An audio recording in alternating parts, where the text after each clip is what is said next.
sabi ni Senator Tulfo, pag hindi ako nagpakita sa session hall ay ako'y duwat.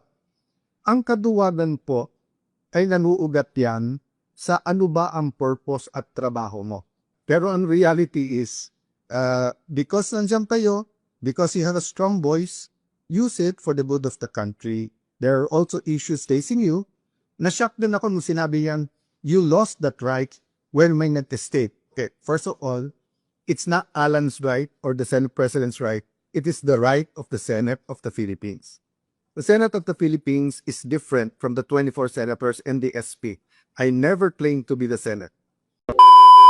Again, I will correct one senator who said that pag sila yung majority, mas maayos yung ebidensya, yung laktan ng ebidensya. Hindi trabaho po ng senator judge na maglata rin ng ebidensya. Trabaho po ito ng defense at saka po ng prosecution. Prosecution muna kasi ikaw yung nade-accuse. Then defense kasi nga, dinidepensan mo sarili mo. Siguro that's one reason why gigil na digil ang mga kapatid na Senator Tulfo na aside from the committees, aside from yung pagiging malakit sa Malacanang, let me address that. Sabi ni Senator Tulfo, pag hindi ako nagpakita sa session hall ay ako'y duwat. Ang kaduwagan po ay nanuugat yan sa ano ba ang purpose at trabaho mo. Diba? So for example, kung ang trabaho mo ay magtanim, pero bumabagyo, grabe po yung kidlat. Anytime mo bumawala kidlat, kasi it's not a matter of tapang, magtatanim ka na, tamaan ka naman ng kidlat, di ba? So, ganun din sa sundalo. Hindi natin isusubo ang sundalo natin sa mga bagay na suicide ang mission. Pero ipangtanggol ang bansa at mamatay para sa bansa.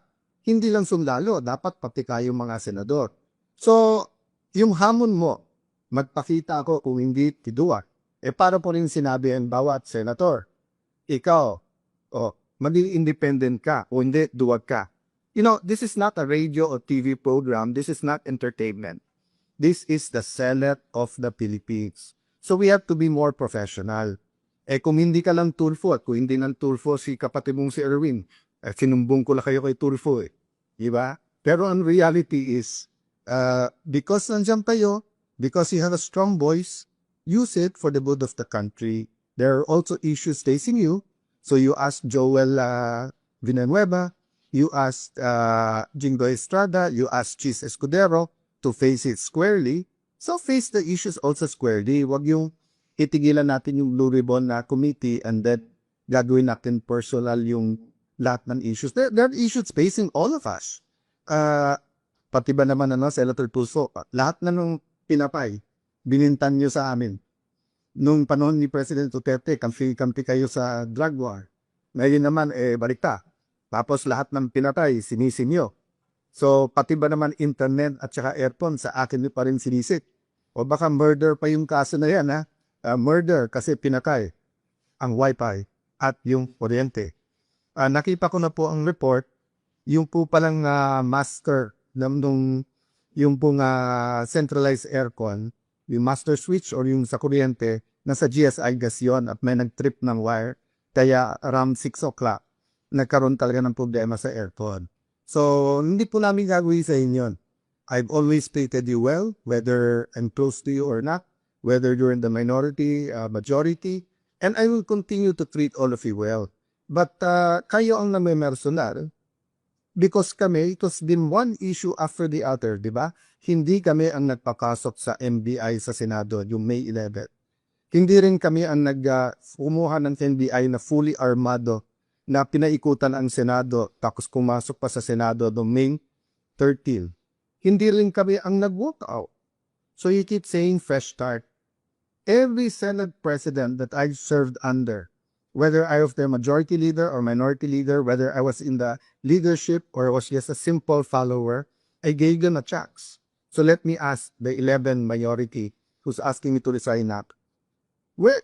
Kahit na isa chorus, binigyan mo ako ng chance. So let me go to the bigger issue ngayon. Yung pong dignidad, yung pong karamana, yung pong honor ng Celia. Symbol matters. Nabanggit ko po to before.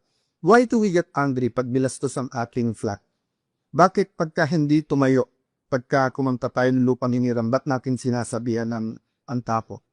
Bakit po ang Kristiyano man o Muslim, pag hawak yung Biblia o hawak ko ang Quran, ayaw natin po na, pwede mo sabihin, papel yun, mga pahina lang yun. No. But to us, those are holy books, di ba? To the Muslim, the holy book is the Quran. To the Christian, the holy book is the Bible. So it's more than just a piece of paper, whether soft-bound or hard-bound yun. There's a symbolism that matters. So, na-shock ako sa sinabi ni Senator Lacson.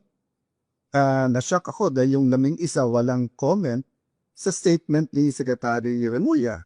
Because napakaganda na ng usapan namin, first through the CIDG, through informal and formal channels, that susubo naman si Senator Jinggoy, danalin namin doon.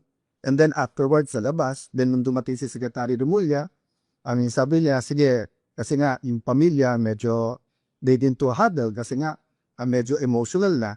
Pero kamdating sa hallway, nanbago. Diba? At sinabi ko dun sa hindi nakakalam dahil dun sa mga bata pa, masalimuot pero malalim ang history ng Senate ng Philippines. All parliaments, for that matter, parliaments in the past have been attacked by kings and queens, by president, prime ministers, by dictator, by tyrants, but even by the most democratic leaders. That's why may mga privileges. So in the case of former Senate President Juan Ponce Enrile, dalawa lang ang posisyon noon, panahon ni President Cory. And everyone knows, at pasensya na po sa pamilya ni Senate President Salonga at President Cory, in our conversation, minsan nasabi ko, panahon ni Cory, panahon ni Salonga, I meant to say yung buong pangalan, but it was, a fast and a biglang turn Kasi ibang kibay pag-usapan namin ni Secretary Remulla, who's a friend? That's why they try to keep it civil. But nung sinabi niyang doon mismo sa hallway, i-aresto, it's not about Alan. It's not about Jinggoy. It's not about what they can do. Na-shock din ako nung sinabi niyang, you lost that right when may nag-state. Okay, first of all, it's not Alan's right or the Senate President's right. It is the right of the Senate of the Philippines. The Senate of the Philippines is different from the 24 senators and the SP. I never claimed to be the Senate. Diba? The Senate is the Senate. And it's a co-equal branch. So ang hinihingi ko naman lang sa lahat ng law enforcers, huwag niyong bastusin ang Senate. Bastusin niyo si Al Cayetano Coffey na, tabo lang naman ako Diba? Ganun din, diba? When we criticize the President, huwag naman yung office of the President ang babuhin natin. May prestige tayo, but let's hold certain things sacred. Yung ang religion na hindi tayo pare-pareho ng paniniwala, nagbabatian tayo, di ba? Pag nakita ko si Brother Robin, sinasabi ko, kaya Assalamualaikum, which is a greeting sa ating mga kapatid na Muslim. Pag may mga special occasion like sa Eid, babatiin mo ng Eid Mubarak. At minsan, this last time, siya pa bumati kasi nga po ano ng issues na nangyayari that day na alimutan ko. So we honor each other and symbols matter to us. That's why nga I was insisting, sir, lambas lang tayo ng pintot ng Senado. At siya naman po ay susurrender. Just to skip back and forth, no? Remember, Senator Bato did not escape.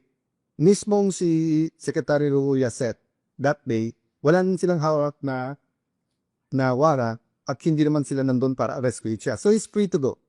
But, I didn't feel like arguing that time. That wasn't my point. Senator Jinggoy was not asking for protective custody or sanctuary. So baka nandun nangyari yung miscommunication. But pagdating sa elevator, nakapag-usap kami ni Secretary John Dick, so more or less lang nagkaroon ng kaglilinaw. Sa kaniyang press con, sinabi niya yung mga opinion niya. But I disagree with that. But I won't disagree with it. I disagree with it, but I won't argue. But nung lang ako nagtaa, Senator Lacson may silabi pang mabigat, yung iba, wala man nang salita si Senator Win, gusto maging Senate President. Tatudot din his chance. Umakyat, majority, at sabihin, Sen, hindi issue si Jinggoy. How you respect the Senate premises and how you will process his arrest is more important to all of us. That's why I was emphasizing, marami akong pwedeng gamitin na example. Bakit ko ginamit yung sa the great statesman and the great Senate President Salonga? Because Senate President Salonga was put in jail. He was injured in Plaza Liranda. former Senate President Enrile wasn't Senate President yet then. was Minister of National Defense. He issued some of the arrest orders. And despite na halos kahit anong gawin ni President Porilon at kahit anong sabihin kasi talagang sa tao sobra yung pagmamahal, ano silang ni Senate President Salong, not here. Tapusin niyo yung sesyon. Pasalitain muna. Sabi nila, hindi kasi pagka below 6 years pwede mo doon. Yung kung kilaso kay Senator Gile na rebellion complex with murder was non-bailable. Diba? So yung po ang pakiusap ko, huwag natin idama yung mga institution, diba? DOJ o Ombudsman. We'll have issues with who holds the office. But we have to be mature enough, rational enough, professional enough to protect the image, to protect the dignity of these institutions. So sa amin ni Senator Lacson, ng minority, hindi daw nila pinitigilan po yung hearing sa first day. But if you look at their statements, isa na lang mauhan nila o mabawas sa amin, they can get na pumitis na. Now, whether sila nagsabi niya o yung unofficial spokesperson.